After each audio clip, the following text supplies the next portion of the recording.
Hello.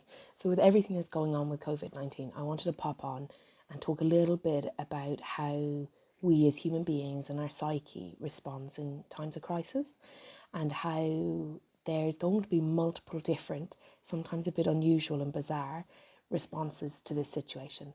Some people are going to over comply, some people are going to ignore compliance altogether with the requests of social distancing.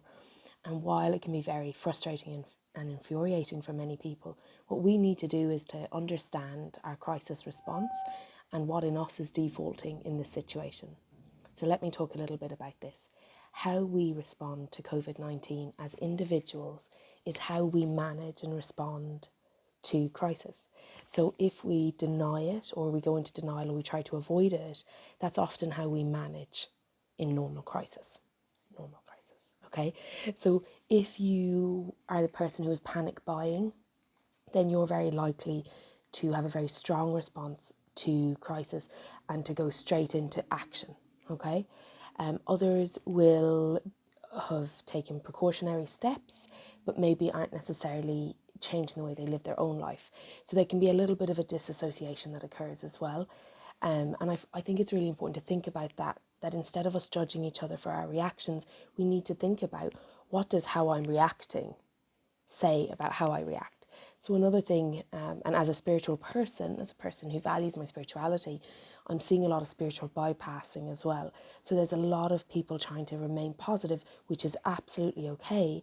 However, it's almost that only the positive is acceptable. Whereas in a time like this, something that's unprecedented, something we haven't experienced before, we are going to have a range of reactions and a range of emotions, and none of them are good or bad. So that's the first part, right? It is okay if you're generally a positive person, but at the moment you're struggling a little bit with that. Or if you generally have routines and at the moment it's like a routine won't work for you.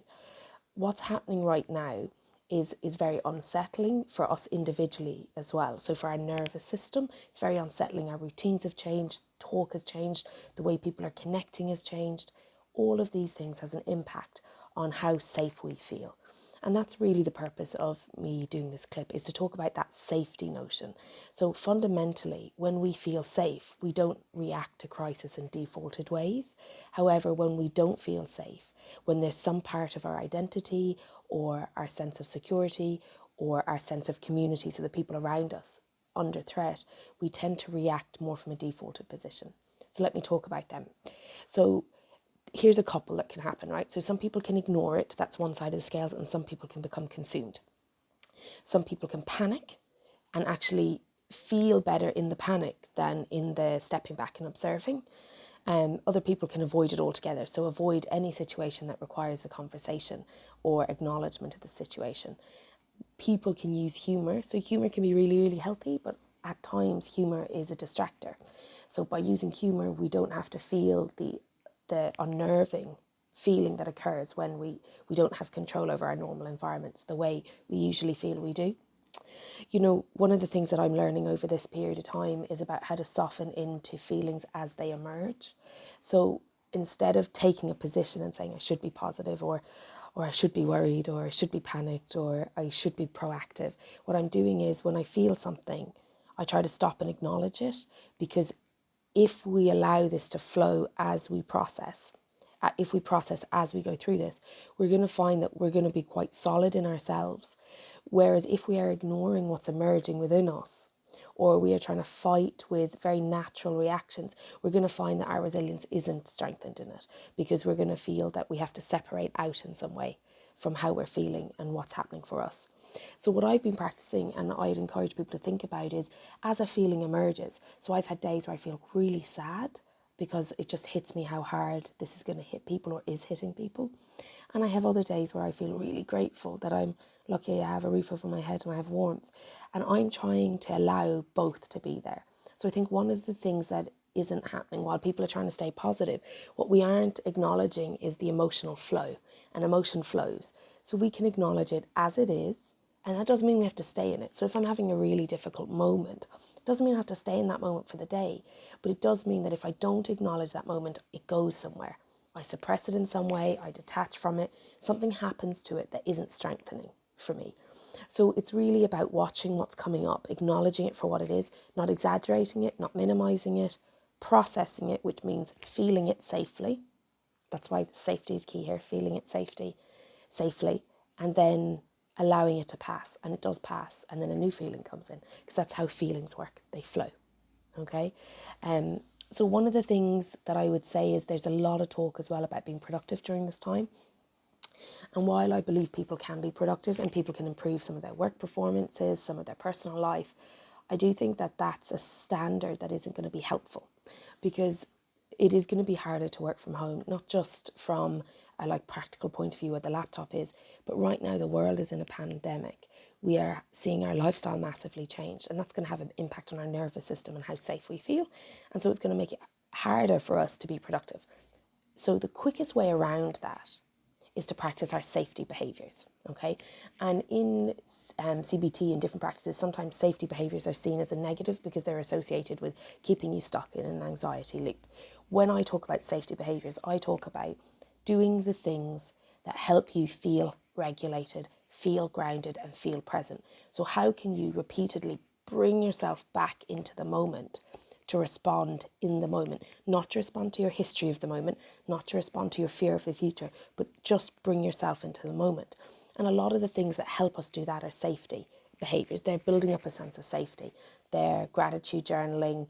They're reminding ourselves of how safe we feel. They're hugging the loved ones that we can hug, because if we share a household, hugging them, it's about acknowledging our feelings and experiencing them. It's not about getting away from them. It's about managing our sensory environment, the light that we have exposure to, the smells around us, the air. All of these things help our nervous system regulate.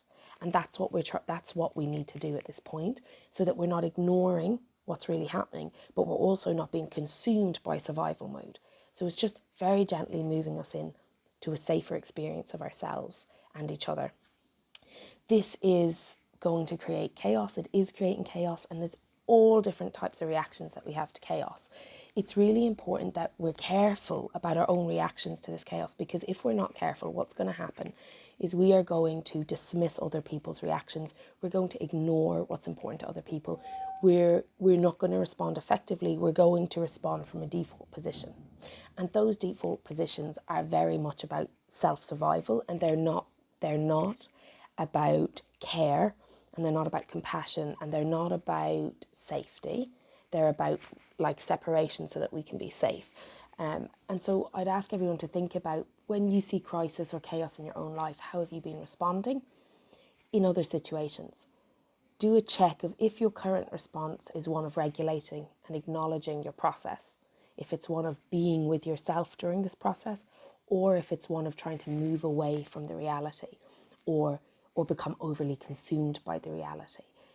Try and find a balance that allows you to feel safe as possible, centered, and making decisions from quite a connected place rather than from a survival default mode. And if anybody has any questions, do pop me an email to info@sheilawalsh.com. I hope this was helpful. It's not about judging any of your survival behaviours if you reflect and you notice. It's about taking the opportunity to say, oh, do I want to continue that? Because we've all done it. We're going to repeatedly do it.